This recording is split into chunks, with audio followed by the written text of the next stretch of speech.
जय श्री राम। प्रभु नगर की जय सबका जार दे राखी कौशलपुर राजा गरल सुधारी पुकर आई मिताई गोपद सिंधु अनल सितलाई सिया राम मैं सब जग जानी करहूं प्रणाम जोरी जुग पानी। जय जय जय हनुमान गोसाई कृपा करहूं गुरुदेव की नाई। जय श्री राम आदरणीय मित्रों, कैसे हैं आप? मैं लक्ष्मी पुत्र डॉक्टर कुमार गणेश, अंक ज्योतिषी और अंग ज्योतिषी, जयपुर राजस्थान से आप सभी का हार्दिक स्वागत करता हूं, अभिनंदन करता हूं और वंदन करता हूं। मित्रों, आज हम आपके सामने एक बहुत विशेष विषय लेकर उपस्थित हुए हैं और ये विषय अति समसामयिक है, जो कल और आज के बीच के समय से जुड़ा है। और हमने जैसा कि अपने बैनर में लिखा भी है, हमारा ये विषय जुड़ा है दादा साहब फाल्के पुरस्कार घोषित किए जाने से। तो मित्रों, आगे बढ़ने से पहले एक आध विषय टिप्पणी के रूप में है, बात करनी बहुत आवश्यक है। मनोज बिरला जी, मनीष पांचाल जी, जय श्री राम। हमने कम्युनिटी में एक पोल डाला हुआ है और अब तो खैर उसका समापन भी हो चुका है कि भाई आप महीने में कितनी बार निशुल्क परामर्श का प्रावधान चाहते हैं। तो ये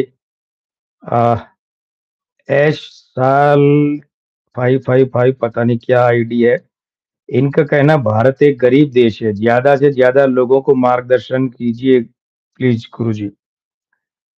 भारत कोई गरीब देश नहीं है। विश्व की अगर 5वीं सबसे बड़ी अर्थव्यवस्था है तो इसे गरीब नहीं माना जा सकता, ठीक है ना। और दूसरी बात यह है कि यूं तो देखा जाए तो इस देश का करोड़पति भी कहेगा कि मैं गरीब हूं। तो इसलिए हाँ, हम अपनी मर्यादा में, अपनी सीमाओं में कोशिश करते हैं, करते रहेंगे कि अधिकाधिक लोगों का मार्गदर्शन निःशुल्क कर सके, लेकिन हमारी मर्यादाओं और सीमाओं में। चलिए मित्रों, बात शुरू करते हैं। घोषणा हुई है दादा साहब फाल्के पुरस्कार की। जिन लोगों को नहीं पता उन्हें ये बता दें, संजय सिंह जी जय श्री राम, कि धुंडीराव फाल्के, उनके हिंदी फिल्मों, हिंदी सिनेमा में योगदान के लिए, उनका स्मरण अक्षुण्ण रखने के लिए, उनका सम्मान करने के लिए भारत सरकार के मंत्रालय की ओर से, संस्कृति मंत्रालय की ओर से, जिसमें संबद्धता सूचना और प्रसारण मंत्रालय की भी रहती है, तो मूलतः तो सूचना प्रसारण मंत्रालय रहता है और संस्कृति का विषय भी। तो भारत सरकार की तरफ से दादा साहब फाल्के पुरस्कार दिया जाता है, प्रतिवर्ष दिया जाता है। और उसमें यह भी रहता है कि इस पुरस्कार को हिंदी सिनेमा जगत की किसी बड़ी विभूति के लिए घोषित किया जाए, उसे दिया जाए। सबसे पहले तो हमारा ये सुझाव भारत सरकार को है कि वो इसका नाम दादा साहब फाल्के पुरस्कार की बजाय दादा साहब फाल्के अलंकरण या सम्मान ये रखे, क्योंकि अलंकरण और अलंकरण या सम्मान इसके साथ शब्द जुड़ेगा तो ये दादा साहब फाल्के की गरिमा को भी बढ़ाएगा। ये पुरस्कार शब्द दादा साहब फाल्के और हिंदी सिनेमा के गौरवमय इतिहास के साथ न्याय नहीं करता है पूरी तरह से। विनीता शर्मा जी और वास्तु कंसल्टेंट मानवेंद्र नाथावा जी, जय श्री राम, हार्दिक स्वागत। तो इस बार का ये जो फाल्के पुरस्कार है, दादा साहब फाल्के पुरस्कार, ये प्रसिद्ध फिल्म अभिनेता और पहले तृणमूल कांग्रेस के राजनेता और अब पिछले 8 वर्षों से भाजपाई राजनेता मिथुन चक्रवर्ती को घोषित किया गया है। दिया नहीं गया, अभी दिया जाएगा कुछ दिनों के उपरांत, फिलहाल घोषित किया गया है। हमारे आज के विषय को आपने ध्यान से पढ़ लिया होगा कि मिथुन चक्रवर्ती फाल्के पुरस्कार के बहाने चर्चा, ये चर्चा है, इसमें भविष्यवाणियां भी होंगी, अंक ज्योतिषीय विश्लेषण भी होगा और साथ ही साथ कुछ और बातें भी जो आपकी जानकारी में वृद्धि करेंगी। मित्रों, मिथुन चक्रवर्ती का जन्म 16 जून 1950 को हुआ, शुक्रवार था उस दिन। इनके जन्म के सारे अंकों में शुक्र यानी अंक 6 प्रबलता से है। जैसे कि 16 में 1 और 6 वहाँ सूर्य के साथ शुक्र बैठा है, फिर महीना जून का वो 6, उसके बाद 1950 में जो वर्षांक है, वो भी 15 से 6 बना है। तो जन्म की दिनांक में भी शुक्र है, मासांक में भी शुक्र है और वर्षांक में भी शुक्र है। और जन्म के दिन अंक नंबर ऑफ डे शुक्रवार, वहां भी अंक 6 यानी शुक्र है। तो अब ध्यान दिए जाने वाली बात क्या है?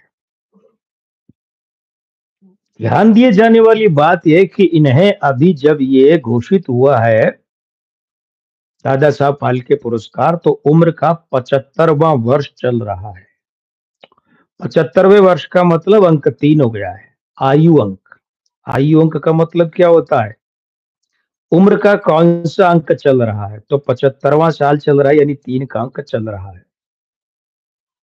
एक बात मीडिया से आपको पता चली होगी, हम भी आपको बताते चले कि इनका जन्म का नाम या वास्तविक नाम मिथुन चक्रवर्ती नहीं है। कुछ सूत्र बताते हैं कि इनका नाम गौरांग चक्रवर्ती है, तो कुछ सूत्र बताते हैं कि इनका नाम राणा रेज है। राणा रेज। खैर, गौरांग चक्रवर्ती ये नाम अधिकतर मिलता है मीडिया में, इंटरनेट पर, हम उसे ही मान लेते हैं। तो बहुत संक्षेप में बता देते हैं कि युवावस्था के चढ़ने के वक्त में ये भारतीय कम्युनिस्ट पार्टी से जुड़े हुए थे, नक्सलवाद से जुड़ गए, हथियार उठा लिए थे नक्सलियों की तरह। फिर इनका एक भाई था, उस भाई का जब देहांत हो गया, तो उसके बाद ये हथियार छोड़कर इधर आ गए। नाम बदला क्योंकि पुराने नाम से इनका नक्सलवादी अतीत पीछा कर रहा था, पुलिस का डर था, तो इसीलिए नाम बदला, मिथुन नाम रखा और पुणे के फिल्म इंस्टीट्यूट गए, वहां से डिप्लोमा किया अभिनय में, मुंबई आए। मुंबई आए तो 26 साल की उम्र में इनकी एक फिल्म रिलीज हुई। इन्हें देखिए, वैसे तो हर निर्देशक कला फिल्म निर्देशक ही होता है क्योंकि फिल्म बनाना कला ही है, लेकिन 70 के दशक के आधे के बाद में 90 के दशक के शुरू तक में हमारे भारत में एक बहुत बड़ा फिल्म दर्शकों को मूर्ख बनाने का ट्रेंड चला था, आर्ट फिल्मों के नाम पर। फिल्म तो आर्ट ही होती है भाई, लेकिन गंभीर सिनेमा के नाम पर बहुत बड़ा मूर्ख बनाने का खेल चला। तो वैसी एक फिल्म थी मृणाल सेन की। ये ऐसे फिल्म निर्माता निर्देशक हुआ करते थे उस लगभग 18-15 साल में, 20 साल में, कि जिनकी फिल्में थिएटर में लोग भी ढंग से देखने नहीं जाते थे और कई तो फिल्में थिएटर का मुंह ही नहीं देखती, वो सिर्फ दूरदर्शन पे रिलीज होती। खैर, तो मृणाल सेन की फिल्म थी मिर्गया। मिर्गया का अर्थ होता है शिकार। तो इन्हें पहली फिल्म मिली, वो फिल्म रिलीज हुई 1976 में। पहली फिल्म से अभिनय का सर्वश्रेष्ठ अभिनेता का राष्ट्रीय पुरस्कार मिला। तो कह सकते हैं बड़ी धमाकेदार शुरुआत हुई फिल्मी करियर में। अब देखिए क्या होता है कि अशांति और ये फिल्में आई, तराना, रंजीता के साथ में, ये कुछ फिल्में आई थी 76 से 82 के बीच में। हम पांच भी आ गई थी। और इन फिल्मों के जरिए मिथुन चक्रवर्ती को, जैसे तराना फिल्म के गाने शैलेंद्र सिंह की आवाज में थे, तो वो चले, अच्छे चले। इन फिल्मों ने 6 साल में मिथुन चक्रवर्ती को ऐसा तो दिया, एक पहचान दे दी कि भाई ये एक अभिनेता है। लेकिन जो पहली पंक्ति के, अग्रिम पंक्ति के अभिनेता जो होते हैं, उनमें आने के लिए अभी ऐसा कुछ हुआ नहीं था कि उनमें आ जाए, ऐसा कोई धमाका हुआ नहीं था। तो हुआ क्या कि एक निर्माता थे जिन्हें निर्देशन का बड़ा शौक था, रुचि थी। ये मनीष पांचाल जी कह रहे कि एक विनती थी, मिथुन जी को गरीब निर्माताओं का अमिताभ ये टाइटल मिला था, इस पे आप प्रकाशित बिल्कुल बात करेंगे। प्रेम प्रकाश मांडन जी जय श्री राम, हेमंत बिडवी जी जय श्री राम, बिल्कुल बात करेंगे मनीष जी, भूल जाए तो आप याद दिला दीजिएगा। तो हुआ ये कि ये जो 6 वर्ष का था, तो वो एक निर्माता थे जो निर्देशन भी किया करते थे। नाम था उनका सुभाष बब्बर, है ना? जैसे राजू बब्बर है ना, वैसे सुभाष बब्बर। तो फ़िल्म हिंदी सिनेमा में जब वो आए तो यहाँ पहले से एक सुभाष घई नाम से थे। तो उन्हें लगा कि यार ये सुभाष घई और सुभाष बब्बर ये कुछ मिलता-जुलता सा हो जाएगा, कुछ और करते हैं। तो उन्होंने अपने बब्बर को छोटा किया, बी कर लिया और सुभाष के पीछे की बजाय आगे ले आए, बी सुभाष कर दिया। खैर इन्होंने कई फ़िल्में बनाई, डांस डांस बनाई, डिस्को डांसर बनाई, टार्ज़न बनाई, कई फ़िल्में बनाई, अच्छा पैसा कमाया। लेकिन यहाँ हम जिस फ़िल्म की बात कर रहे हैं, जिस फ़िल्म ने हिंदी सिनेमा का सिनेरियो बदल दिया, मिथुन चक्रवर्ती का भाग्य बदला, बी सुभाष का बदला, बप्पी लाहिड़ी का भाग्य बदला, है ना? नहीं बदला तो बस एक विजय बैंडिट का नहीं बदला और कुमकुम का नहीं बदला, कल्पना अय्यर का नहीं बदला। तो बी सुभाष ने मिथुन चक्रवर्ती को लिया क्योंकि वो बड़े उस समय के जो बड़े स्टार थे उनकी जेब की पैसों की पहुंच में नहीं थे और मिथुन चक्रवर्ती को आपको जानकर अचंभा होगा कि डिस्को डांसर के बाद में मिथुन की पहचान बनी सुपर डांसर की। मतलब आज भी माना जाता है 42 साल बाद कि मिथुन दा जोरदार डांसर लेकिन डिस्को डांसर से पहले मिथुन चक्रवर्ती की छाप ये थी कि वो ढंग से डांस भी नहीं जानते थे। ये छाप थी। देखिए कोणार्क महाराज आ गए हैं। जय श्री राम। जय श्री राम। आवश्यकता और आज शशधर भैया भी आए हैं। जय श्री राम। जय श्री राम। तो डिस्को डांसर से पहले मतलब ये मजाक लगता होगा आप लोगों को कि मिथुन चक्रवर्ती पर गैर डांसर की छाप बिल्कुल थी। लेकिन साहब 1982 में 10 दिसंबर 1982 में रिलीज हुई इस फिल्म ने सारा सिनेरियो बदल दिया हिंदी सिनेमा का। डिस्को बप्पी लाहिड़ी डिस्को लाए, बी सुभाष मिथुन लाए, मिथुन एक नया डांस स्टाइल लाए और आपको जानकर अचंभा होगा कि इस फिल्म में गेस्ट अपीयरेंस किया था राजेश खन्ना ने, मिथुन चक्रवर्ती के पिता बने थे। अब ध्यान ये दीजिएगा कि ये जो डिस्को डांसर 10 दिसंबर 1982 को रिलीज हुई थी तो मिथुन चक्रवर्ती का उस समय 33वां वर्ष चल रहा था उम्र का, 6 का अंक। ये 6 कहाँ इनके मासांक में, वर्षांक में, दिन के अंक में है। ध्यान दीजिएगा और ये 6 इनके मूलांक 7 का मित्र है। तो मिथुन चक्रवर्ती जो है अब लेकिन इनके भाग्यांक 1 के 6 विरोधी है तो उस पूरी फिल्म का सारा दायित्व सिर्फ और सिर्फ मिथुन पर था। मिथुन के अलावा इसमें कोई नहीं था जिस पर अगर कोई था तो वो शरीर में नहीं था, वो था म्यूजिक, गाने इस फिल्म के। और जिम्मी जिम्मी आजा आजा ये जो गाना था, ये गाना अरे साहब क्या बताया जाए चीन में, जापान में, रूस में तो इस गाने ने धूम मचा दी और रूस में कहा जाता था कि राज कपूर सबसे बड़े अभिनेता है भारत के, वो ढक दिया मिथुन चक्रवर्ती ने और मिथुन चक्रवर्ती ही छाए रहे। आगे बढ़ने से पहले आपको एक बात बताएं, शशि कपूर साहब ने एक फिल्म बनाई थी अजूबा, ऋषि कपूर, सोनम, डिम्पल और अमिताभ बच्चन, उसका वो गाना याद होगा आपको, मैं माटी का गुडरा, तू सोने की गुड़िया, तेरी मेरी यारी बनी तो यार मचल गई दुनिया, ऐसे कुछ है। जिद पे अड़ गई दुनिया पीछे पड़ वो भारत और रूस के सहयोग से बननी थी फिल्म। उसमें रूस के निर्माताओं का पैसा भी लगना था। तो उन लोगों ने शशि कपूर से कहा कि देखिए ऐसा है शशि जी, हमारे रूस में अमिताभ बच्चन नहीं चलते, हमारे यहाँ मिथुन चक्रवर्ती चलते, आप उन्हें हीरो ले लीजिए और बस फिल्म बनाइए। ये था जलवा मिथुन चक्रवर्ती का। खैर वो शशि कपूर जी ने मना कर दिया, बोले नहीं मैं अमित को नहीं बदलूंगा, मैं फिल्म बनाऊंगा। खैर वो दूसरी बात है। तो वहां से उसके बाद में क्या हुआ, उसके बाद में आप देखिए कि 1982 से जो चला, प्रायः मित्रों लोग ये मानते हैं कि मिथुन चक्रवर्ती और बप्पी लाहिड़ी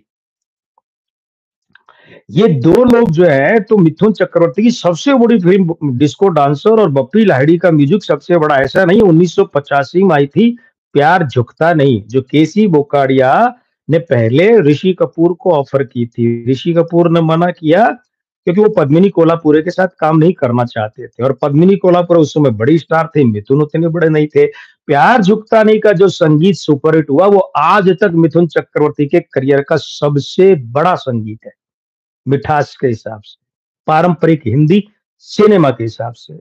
तो मिथुन चक्रवर्ती जो है ना, ये देखिए मूलांक 7 और भाग्यांक 1 ये 16 से बना है, 1 और 6 से मूलांक 7, 6 और 1। जब शुक्र जो है वो सूर्य के साथ में बैठा है, तो शुक्र 1 का विरोधी है। तो ऐसे में शरीर पतला छर रहा है, मिथुन चाहकर भी कभी मोटे नहीं हो सकते, पसर नहीं सकते, पतले हैं, छरहरे हैं, पतले नहीं छरहरे, जिनको कहते हैं दुबला-पतला, ऐसा शरीर है। तो 85 में वो आई, उसके बाद में इन्होंने काफ़ी फ़िल्में दी। अब दशक जब आया 90 के 80 के दशक में, 90 के थोड़ा शुरू में, तो मिथुन चक्रवर्ती का 10 साल आंधी का मामला था। 1989 में एक फ़िल्म आई थी संजय दत्त, गोविंदा और मिथुन चक्रवर्ती की, जीते हैं शान से। वो गाना याद है ना, जूली जूली जॉनी का दिल तुझ पे आया जूली। वो उस फ़िल्म में 2 करोड़ में बनी और 8 करोड़ कमाए थे, 4 गुने कमाए थे उसने। तो मिथुन चक्रवर्ती को अभिनेता के रूप में बाकायदा मान्यता मिली है, ऐसी बात नहीं है। कैसे? अरे भाई, जिस आदमी के पास में 3 राष्ट्रीय पुरस्कार हों सर्वश्रेष्ठ अभिनय के, एक तो मिर्गिया के लिए था, एक तहादेर कथा के लिए, तहादेर कथा जो है, ये फ़िल्म 1993 में मिला ये पुरस्कार, स्वामी विवेकानंद के लिए 1996 में मिला, 95 में फ़िल्म आई थी, 96 में पुरस्कार मिला और इस फ़िल्म के लिए तो इस फ़िल्म में विवेकानंद जी के गुरु परमहंस रामकृष्ण की भूमिका निभाई थी और मिथुन चक्रवर्ती कहते हैं कि इस फ़िल्म का किरदार निभाते-निभाते मैं इतना मग्न हो गया, मुझे लगा तो मैंने फिर जो है मांस-मदिरा त्याग दिए, मैं पूरी तरह शाकाहारी बन गया। ये उस भूमिका निभाने का परिणाम। उसके बाद ये 3 सर्वश्रेष्ठ राष्ट्रीय पुरस्कार मिले अभिनेता के। उसके बाद इन्हें सहायक सर्वश्रेष्ठ अभिनेता का पुरस्कार मिला और ये था अग्निपथ फ़िल्म 1990 फ़िल्म फेयर पुरस्कार, अमिताभ बच्चन वाली, मांडवा, डैनी अमिताभ वो, ठीक है ना? अग्निपथ। फिर सर्वश्रेष्ठ खलनायक का पुरस्कार भी मिला, जल्लाद फ़िल्म के लिए 1995 में फ़िल्म फेयर भी मिला और स्क्रीन अवार्ड भी मिला। खलनायक के लिए 1900 अ, तो ये तो 3 हो गए वो। 1994 से 99 तक की अगर बात करें तो 6 वर्ष 7 वर्ष, 6 ही हुए ना? 6 वर्ष मिथुन चक्रवर्ती देश के सबसे बड़े टैक्स पेयर अभिनेता थे। फ़िल्मी कलाकार, अभिनेत्री, अभिनेता सब में। 6 साल, सबसे बड़े टैक्स पेयर, फ़िल्मी कलाकार। तो मिथुन चक्रवर्ती कोई छोटा-मोटा नाम नहीं है। अच्छा, एक गलतफ़हमी और है लोगों को। देखिए क्या होता है, मूलांक 7 जब आता है, भाग्यांक 1, नामांक 1 उसके साथ में, तो होता क्या है कि ऐसे आदमियों को वो केतु है ना अंक 7, उसके साथ सूर्य तो नेतृत्व करता है। यानी व्यक्तिगत करियर के मामले में, अपने करियर के मामले में, अपने खुद के एक पहचान के मामले में ऐसे लोगों को अंडर एस्टिमेट किया जाता है। मूलांक 7 केतु आ गया, वो एक का मित्र तो है परम मित्र, पर वो उसको एक के क्रेडिट को खा जाता है। गंगा, जमुना, सरस्वती में मिथुन दा ने वहां भी अच्छा काम किया, लेकिन नहीं मिला। तो मिथुन दा ने कई फ़िल्मों में बहुत अच्छा काम किया, लेकिन फिर भी कभी एक अच्छे अभिनेता के रूप में माने नहीं गए। उसका कारण क्या है कि जब किसी के अंक 7 इतना आगे हो जाता है ना, और बृहस्पति इनके यहाँ कहाँ है, जन्म में कहीं नहीं है, अंक 3, तो क्या होता है ऐसे लोग कई बार फ़िल्मों का गलत चयन कर लेते हैं। एक तो हमारे यहाँ फ़िल्म सिनेमा जगत की जो लॉबी है, जो माफिया है यहाँ का, जो बाहर के और ऐसे सांवले अभिनेताओं को झिड़क देता है, मानता ही नहीं अभिनेता है। एक तो वो ज़िम्मेदार, दूसरे क्या हुआ, मिथुन दा ने एक काम किया, हालाँकि वो लोगों को गलतफ़हमी है, मिथुन दा चले थे। मिथुन दा के लिए कहा जाता है कि साहब इन्होंने 330 फ़िल्में की, जिनमें से 150 के करीब फ़िल्में फ्लॉप हैं, 80 फ़िल्में सुपर फ्लॉप, ऐसा नहीं है। देखिए क्या हुआ, 80 के दशक में जो शुरू हुआ, उसके बाद मिथुन दा ने क्या किया, अपना रुख बदल लिया। वो बिहार, उत्तर प्रदेश और ये जो सिंगल स्क्रीन थिएटर है ना, मल्टीप्लेक्स नहीं कि एक-एक थिएटर में 4-4 छोटे-छोटे थिएटर, वो नहीं, 1100, 1200, 15 सीटों के जो पहले हुआ करते थे सिंगल स्क्रीन थिएटर, तो वहाँ चलने वाली, जब ये ऊटी शिफ्ट हो गए, तो छोटे बजट की फ़िल्में बनाने लगे जिसमें बजट भी छोटा हो, कलाकार भी कम बजट वाले हो, बड़े-बड़े कलाकार नहीं हो और गीतकार, संगीतकार भी जो रूटीन से थोड़ा इधर है उन्हें लेते और वो फ़िल्म अपनी लागत निकाल लेती। यानी वो फ़िल्म अगर 4 करोड़ में बनी तो 8 कमाती, 1 में बनी तो 2 कमाती। तो हिंदी का मुख्य धारा का जो सिनेमा है ना, उसकी नज़र मिथुन फ्लॉप थे। इधर सिनेमा ही नहीं आ रहा उनका। जिनको भी एक-एक साल में 8-8 फ़िल्में दे देते थे और सारी कमाती थी। राजीव बब्बर निर्माता, टीएलवी प्रसाद निर्देशक, इस तरीके के लंबा चला। तो मिथुन चक्रवर्ती को जब 2024 में पद्म भूषण मिला, यही वर्ष था। अब देखिए यहाँ पर पद्म भूषण जब मिथुन चक्रवर्ती को मिला तो वो उस समय उनके जन्म का 74वां साल था, 2 का अंक, राहु और केतु साथ में, 7 और 4, केतु 7, राहु 4। अब वो केतु 7 इनके मूलांक 7 का है, इसलिए इन्हें क्या हुआ मिला। लेकिन यह एक ध्यान देने वाली बात है, ये सांसद रहे तृणमूल कांग्रेस से, कब? 3 अप्रैल 2014। 3 अप्रैल 2014 को तृणमूल कांग्रेस ने इन्हें सांसद बनाया। उसके बाद 29 दिसंबर 2016 को इन्होंने तृणमूल कांग्रेस द्वारा दी गई राज्यसभा की सदस्यता छोड़ दी, ये कहते हुए कि मेरा स्वास्थ्य खराब रहता है। प्रदीप साहू जी, जय श्री राम। हरेश गड्डा जी, भाई ये निःशुल्क परामर्श का दिन नहीं है, आप जाइए और हमारे बैनर पर देखिए कि कौन-कौन सा दिन निःशुल्क परामर्श के लिए, उस दिन आइए और बाकी दिन उसी दिन प्रश्न पूछिए, बाकी दिन भी आइए बराबर। श्वेता वर्मा जी, जय श्री राम।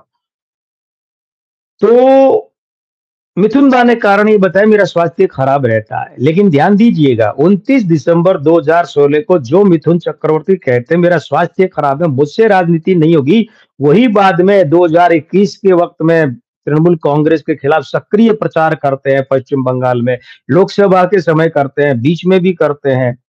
ये नई स्फूर्ति ताकत कहाँ से आ गई? खैर उन्होंने तृणमूल कांग्रेस की राज्यसभा सदस्यता किसी भी कारण से छोड़ी हो, हम बात कर रहे हैं अंक ज्योतिषी हिसाब से कि जब मूलांक 7 बैठता है और वो कमजोर हो जाता है अंक 1 और मासांक 6, वर्षांक 6, दिनांक 6, तो 6 क्या होता है? स्वास्थ्य के आनंद का, शरीर के स्वस्थ रहने के आनंद का भी होता है। ये मित्र मूलांक 7 का, लेकिन केतु और शुक्र का साथ अच्छा नहीं होता अंदरूनी स्वास्थ्य के लिए, भीतरी स्वास्थ्य के लिए, मानसिक स्वास्थ्य के लिए, शरीर के अंदर का जो स्वास्थ्य उसके लिए अच्छा नहीं होता, खराब कर बार-बार करता है। और 70 के दशक में तो बार-बार ही करता है, क्योंकि 70 से 79 पूरे 10 साल है। अब आप ध्यान दीजिए मिथुन चक्रवर्ती को 70वां साल कब लगा? 2019 में लगा, 2019-20 में था। 16 जून 2019 से 15 जून 2020 में ये उनका स्वास्थ्य था। तो यहाँ से तो उनके ज़्यादा खराब शुरू हो गया। अभी पीछे आपने देखा होगा कभी मिथुन चक्रवर्ती का दुर्घटना में मतलब गिर फिसल गए, वैसे हो गया, स्वास्थ्य बहुत खराब हुआ, अस्पताल ले गए, भर्ती रहे, बहुत गंभीर मामला भी बना। चिंताजनक भाई, ऐसे लोग स्वस्थ अच्छे खासे अरे मिथुन चक्रवर्ती जैसा आदमी तो अभी भी दाढ़ी-मूंछ कटवा ले, क्लीन रहे और बाल वैसे रखे तो अभी भी ऐसे लगते हैं 50-52 के। वो तो इन्होंने दाढ़ी-वाढ़ी बढ़ा रखी है, बुढ़ापा ओढ़ रखा है, बुढ़ापा आया थोड़ी है मिथुन चक्रवर्ती को। और मिथुन चक्रवर्ती, अमिताभ बच्चन, धर्मेंद्र जैसे लोगों पर तो बुढ़ापा भी एक चमक लाता है, आभा लाता है, बोझ नहीं लगता। तो खैर मिथुन चक्रवर्ती का जो स्वास्थ्य आपको ये देखना पड़ेगा, ये बार-बार इनका मूलांक 7, मासांक 6, वर्षांक 6 और दिनांक 6 ये मामला गड़बड़ करता है अंदरूनी स्वास्थ्य। अच्छा इतना ही नहीं है कि अंदरूनी स्वास्थ्य खराब करता है। अरे उनके जन्म के अंकों में स्त्रियंक खराब है भई 7, तो ये सिर्फ स्वास्थ्य तक सीमित नहीं रहता, ये परिवार में भी प्रॉब्लम समस्या खड़ी करता है। अब ध्यान दीजिए कि ऐसे लोगों के क्या होता है जन्म का मूलांक स्त्री अंक है वही खराब है और उसके बाद में दिन अंक मासांक वर्षांक मूलांक के युग्म में 16 तारीख में जो 6 बैठा है वो ये भाग्यांक 1 के विरोधी है। ये 3 जगह शुक्र बैठा है 1 2 3 बिल्कुल 3 जगह और एक दिन के अंक में 4 जगह और चारों इनके भाग्यांक 1 के विरोधी और स्त्री अंक खराब है। अब ऐसे आदमी के क्या होता है आप ध्यान दीजिएगा मिथुन चक्रवर्ती की पहली शादी सिर्फ 4 महीने चली। एक अमेरिकन मॉडल अभिनेत्री थी, हमें नाम याद नहीं आ रहा है। वैसे भी अंग्रेजी नाम, ये विदेशी नाम हमें बड़ी कठिनता से याद रहते हैं, तो ये हमारी कमज़ोरी है। ये 4 महीने शादी चली, वो शादी टूट गई। शादी प्रकट बात है, प्रेम विवाह था दोनों में, तो दोनों में ही होता है, एक तरफ़ा प्रेम में विवाह थोड़े होते हैं। तो प्रेम विवाह था वो 4 महीने में, कुछ ही दिन बाद उन्हें आभास हो गया कि वो गलत कर लिया निर्णय दोनों ने। मिथुन चक्रवर्ती उस समय संघर्ष कर रहे थे। तो उसके बाद में वो शादी टूट गई। चक्रवर्ती दूसरी शादी की योगिता बाली से। ऋषि कपूर की पहली पत्नी गीता बाली, उनकी छोटी बहन योगिता बाली। योगिता बाली किशोर कुमार की पत्नी थी, तीसरी पत्नी। रूमा गांगुली और फिर मधुबाला और फिर योगिता बाली।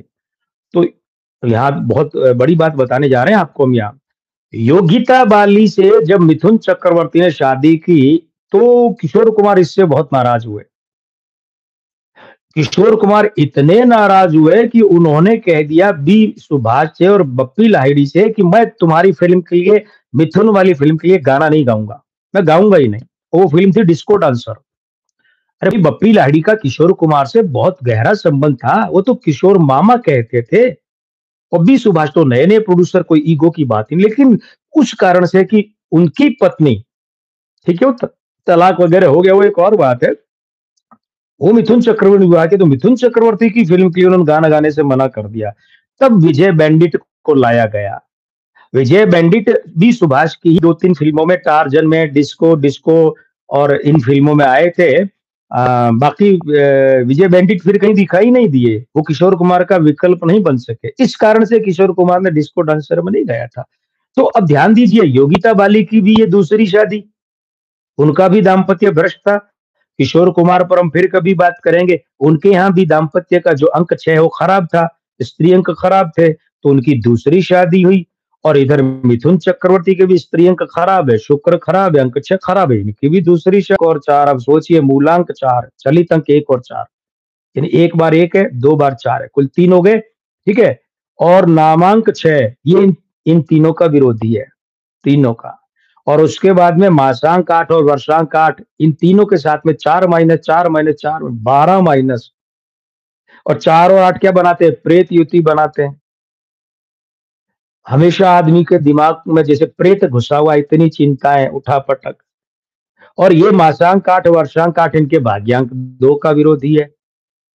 तो गीता बाली को जितनी बड़ी बहन को सफलता मिली, नाम मिला, उतना इन्हें नहीं मिला। एक मेम साहब नाम की फिल्म योगिता बाली के खाते में जरूर है, कि जो इनके लिए विनोद खन्ना के साथ आई थी, मेम साहब फिल्म।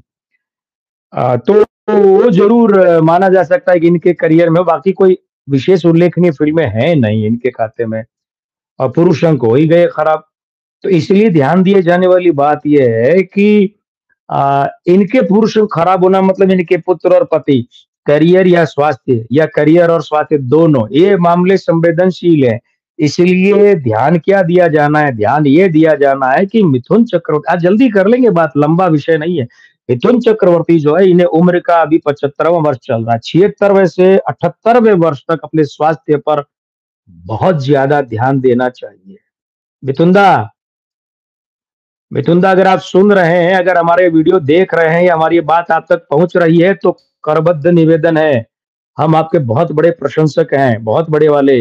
विशेषकर आपकी 2 फिल्में, पहली फिल्म तो आपकी थी प्यार झुकता नहीं, और दूसरी फिल्म का गाना बता देंगे तो आपको याद आ जाएगा फिल्म कौन सी है।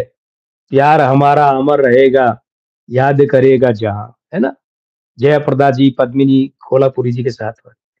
मिथुनदा, हमारा करबद्ध निवेदन है आपसे कि उम्र के अगले 3 वर्षों में आप अपने स्वास्थ्य के प्रति इतना ध्यान दीजिए कि रत्ती भर भी चूक नहीं रहे। आप स्वस्थ रहें, सानंद रहें, परिवार आपका मस्त रहे, यही हमारी कामना है। लेकिन ये 3 वर्ष आपके स्वास्थ्य के दृष्टिकोण से बड़े कष्टदायी है। और हाँ, अंदरूनी स्वास्थ्य की बात कर रहे हैं, साथ में शरीर के बाहरी स्वास्थ्य की भी। इसके साथ-साथ ये जो आपके स्वास्थ्य के अंदरूनी अंक है ना खराब, ये आपके परिवार के अंदरूनी वातावरण के भी खराब है। तो तनिक उसे भी सँभाले रखें। और सबसे बड़ी बात क्या है? सबसे बड़ी बात ये है कि आप राजनीति से दूर हो जाएँ। मिथुनदा, हम आपसे निवेदन ये भी करेंगे, आप राजनीति से दूर हो जाएँ, सक्रिय राजनीति से दूर हो जाएँ, सक्रिय राजनीति से किनारा कर लें, विश्राम कर लें, इस प्लेटफ़ॉर्म को ही छोड़ दें, क्योंकि आपका मंगल नहीं है। ध्यान दीजिएगा, आपका मूलांक 7 है। मंगल राजनीति का जो चाहता है, खम ठोकने वाला, खूंटा गाड़ने वाला, वो नहीं है, वो गायब है। और गायब होकर भी कहाँ है? प्रच्छन्न में, विरोध में। भई, आप राजनीति में कुछ कर तो सकते ही नहीं। आप राजनीति में जाकर मंत्री नहीं बन सकते, आप चुनाव जीतकर एमपी नहीं बन सकते, आप राज्यपाल नहीं बन सकते, आप सिर्फ राजनेता का ठप्पा लगाकर बयान भले जारी करते हैं, इसलिए आप राजनीति छोड़ दीजिए। क्योंकि अन्यथा राजनीति करेंगे तो ज़बरदस्ती आप अंक 9 मंगल को ओढ़ेंगे, जबकि आपके यहाँ वो है नहीं। ओढ़ेंगे तो वो 9 आपके मूलांक 7 का विरोधी है, वो 9 आपके जन्म के दिन का अंक 6 का विरोधी है, वो 9 आपके मासांक जन्म के और वर्षांक जन्म के उनका विरोधी है, वो आपके 16 तारीख जो है उसमें 6 का विरोधी है। अब अगर आप उसे ओढ़ लेंगे तो आपका स्वास्थ्य बहुत तेज़ी से बिगड़ेगा, अगर आप राजनीति को ओढ़ लेंगे। इसीलिए भी बताएँगे, वो सार्वजनिक तौर पर बताया जाने वाला उपाय है कि जब भी किसी भी व्यक्ति के ऐसे स्त्रियंक खराब होते हैं, तो उस व्यक्ति को माँ बगलामुखी के एक विशिष्ट प्रकार के हवन अनुष्ठान होते हैं, वो करवाने चाहिए शुरू में बड़े और उसके बाद हर 3 या 4 महीने में करवाते रहें, जब तक आपका अस्तित्व, व्यक्तित्व प्रभु बनाए रखे तब तक। मनीष पांचाल जी ने एक बात कही थी, रवि बुले जी, रोचक चर्चा, धन्यवाद। विजय जोशी जी, जय श्री राम। मनीषा चौहान जी, जय श्री राम। मनीषा जी अब जाने के वक़्त में आई हैं आप, रवि जी भी चलिए रवि जी तो आप बहुत व्यस्त रहते हैं, चैनल में, फ़िल्म समीक्षा में, फ़िल्म के वो क्या कहते हैं प्रीव्यू में, रिव्यू में बहुत रहते हैं, पर चलिए। तो अब बात क्या है? अब मनीष पांचाल जी ने एक बात कही थी कि ये जो गरीबों का अमिताभ ये टाइटल मिथुन चक्रवर्ती के लग गया। तो सबसे पहले तो ये समझे कि हमके लिए बजट अंटी में मोटा माल चाहिए। जो छोटे बजट के निर्माता है जिनको थोड़ा-सा सरल भाषा में, मज़ाक उड़ाने में नहीं सरल भाषा में गरीबों के निर्माता या गरीब निर्माता कहा जाता है, छोटे बजट वाले। तो अमिताभ तो उनके बजट में फिट नहीं होते हैं, तो वो क्या करते हैं फिर मिथुन चक्रवर्ती को उन भूमिकाओं में साइन कर लेते हैं। अच्छा, ये अमिताभ की बात है और भी कई ऐसे अभिनेता हैं, जो लोगों के बजट में नहीं आए, तो मिथुन चक्रवर्ती को उन्होंने लिया है और मिथुन दा ने उन फ़िल्मों को सफलता दी और ये कौन-सी फ़िल्म है मनीष जी, ध्यान दीजिएगा। ये जो हमने कहा ना कि 90 के दशक के शुरू के बाद में जो मिथुन दा है ये शिफ्ट हो गए ऊटी, वहाँ होटल बना लिया और फिर क्या है कि वहीं शिफ्ट वहीं रहने लगे सब परिवार वहीं, होटल भी, धंधा भी वहीं। तो क्या हुआ कि जो निर्माता कम बजट लेकर चलते थे ना, तो मिथुन दा वहाँ ऊटी में उनको होटल भी प्रोवाइड करवाते, लोकेशन शूटिंग की भी प्रोवाइड करवाते, वहाँ वो सस्ते बजट में, कम बजट की हीरोइन भी दूसरे खलनायक वगैरह सहायक कलाकार वो भी उपलब्ध करवा देते, वो भी हो जाते वहाँ, शूटिंग एक ही जगह हो जाती। हमने उदाहरण लिया ना कि राजीव बब्बर मान लीजिए निर्माता है, टीएलबी प्रसाद निर्देशक है, इस तरीके के कॉम्बिनेशन में इन लोगों ने खूब फ़िल्में बनाई। तो हिंदी का मुख्य सिनेमा वो तो कहने लगा मिथुन फ्लॉप हो गए, उनकी फ़िल्में ही नहीं आती, वो तो आउट ऑफ इंडस्ट्री हो गए। नहीं, वो फ़िल्में बिहार और यूपी वेस्ट या इस तरीके के जो देसी टाइप क्षेत्र है वहाँ पर सिंगल स्क्रीन थिएटर में रिलीज़ होती है और अपनी बजट की बड़ी कमाई करती। बजट की कमाई करके खर्चा निकाल लेती वो, तो फ्लॉप कहाँ हुई वो? पिटी कहाँ फ़िल्म है? ये जो हिंदी सिनेमा के मुख्य धारा के लोग कहते थे 80 फ़िल्में फ्लॉप हुई, 330 में से 150 हुई, ऐसा कुछ नहीं है। 2, 4, 5, 10 तो अमिताभ बच्चन की, दिलीप कुमार की, राजेश खन्ना की भी हुई है, लेकिन ऐसा कुछ नहीं है। वो फ़िल्में सिंगल स्क्रीन थिएटर में चली और चल के उन्होंने कमाई करवाई है भाई। उन फ़िल्मों में आनंद मिलिंद संगीतकार आ रहे हैं। वो जो महेश वो आ रहे हैं, भाई है ना? महेश मांजरेकर के साथ जो आए थे ना एक वो आए थे वो आ रहे हैं। उन आनंद मिलिंद तो कई फ़िल्मों में उनके साथ में दिलीप सेन, समीर सेन आ रहे हैं। समीर के गीत आ रहे हैं, कई हिंदीवर और कुछ एक फ़िल्मों में अनजान साहब ने भी गीत लिखे और गीतकार गायकों में पूर्णिमा आ रही है, विनोद राठौड़ आ रहे हैं। कहीं-कहीं उन्होंने कुमार सानू, उदित नारायण, अलका जी और इन लोगों को भी लिया है। लेकिन कलाकार ज़्यादातर जो है, तो वो शूटिंग भी एक माहौल में हो जाती है और कहानी में भी कोई ज़्यादा कुछ डिमांड नहीं होती थी खर्चे की, सेट की। तो इसीलिए वो उन गरीबों का अमिताभ मतलब कम बजट वाले निर्माताओं के मसीहा कि जिनके दम पर उनकी नैया पार लग जाती। हालाँकि अमिताभ बच्चन ने भी कइयों की नैया डुबोई है, मतलब अमिताभ बच्चन की फ़िल्मों ने और कई तो ऐसे डूबे कि उन्होंने फ़िल्मों से ही तौबा कर ली। तो आशा करते हैं अच्छा मुकुंद दगड़ू जी आ गए क्या? जय श्री राम। अरे भाई जल्दी आ जाएगा। तो देखिए मित्रों आशा करते हैं कि आज की चर्चा जिसमें ज्योतिष भी थी, कुछ और बातें भी थी, आपको पसंद आई होंगी और बस इतना अवश्य कहेंगे कि मिथुन दा को दादा साहब फाल्के पुरस्कार घोषित हुआ है। हालाँकि हमें लगता है कि कुछ फ़िल्में अगर मिथुन दा के खाते में और अच्छी जुड़ जाती हैं, फ्री में मिलता तो थोड़ा और अच्छा रहता, लेकिन ठीक है, अब पुरस्कार चयन के अपने-अपने मापदंड होते हैं। जब पंडित प्रदीप लाइन में लगे हुए थे, मतलब उनका नाम बिल्कुल प्राथमिक था, प्रासंगिक था, पात्र नाम था उनका, तब उनका नाम रोक दिया गया और यूपीए की सरकार ने, उस समय मनमोहन सिंह की सरकार ने किसे दिया था? सबसे पहले तो अ, नहीं, यूपीए सरकार नहीं, वो सरकार थी इनकी देवगौड़ा और गुजराल की, तो इन्हें पहले दिलीप कुमार को दे दिया, फिर मजरू सुल्तानपुरी को दे दिया, फिर जब अटल जी की सरकार आई तब जाकर के पंडित प्रदीप को दादा साहब फाल्के पुरस्कार मिला। दिलीप कुमार चाहे कितने ही बड़े अभिनेता हो, मजरू सुल्तानपुरी हम मानते हैं बहुत बड़े गीतकार थे, लेकिन पंडित प्रदीप से बड़े दोनों ही नहीं थे। मगर क्या किया जाए, राजनीतियाँ बहुत चलती है पुरस्कारों में। तो खैर इस पर तो टिप्पणी अधिक नहीं करेंगे। बस मिथुन दा को स्वस्थ, मस्त, प्रसन्न स्वयं और परिवार के जीवन के साथ इस दादा साहब फाल्के पुरस्कार की हार्दिक बधाई देते हैं। मित्रों, मैं डॉक्टर कुमार गणेश, अंक ज्योतिषी और अंग ज्योतिषी, जयपुर, राजस्थान से अब आपसे विदा चाहूँगा। आज बस इतना ही। आज के आनंद की जय। शुभ रात्रि। जय श्री राम।